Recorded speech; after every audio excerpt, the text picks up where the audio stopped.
Samantala, umabot sa 36 na residente ng Barangay Peres, Bayambang ang matagumpay na nairehistro para sa upgraded community service card sa isinagawang mobile civil registry services ng lokal na pamahalaan. Sa ilalim ng programang Your Name, Your Right, patuloy na direktang nilalapit sa komunidad ang iba't ibang serbisyong may kaugnayan sa civil registry.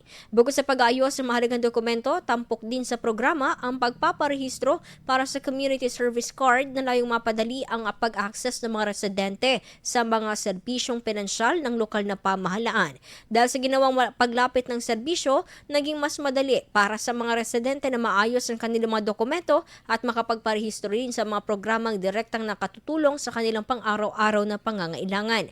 Kasabay nito, marami ring residente ang nakinabang sa iba pang serbisyo tulad ng late registration ng kapanganakan, kasal at kamatayan, pagwawasto ng record at aplikasyon sa libreng kasalang bayan.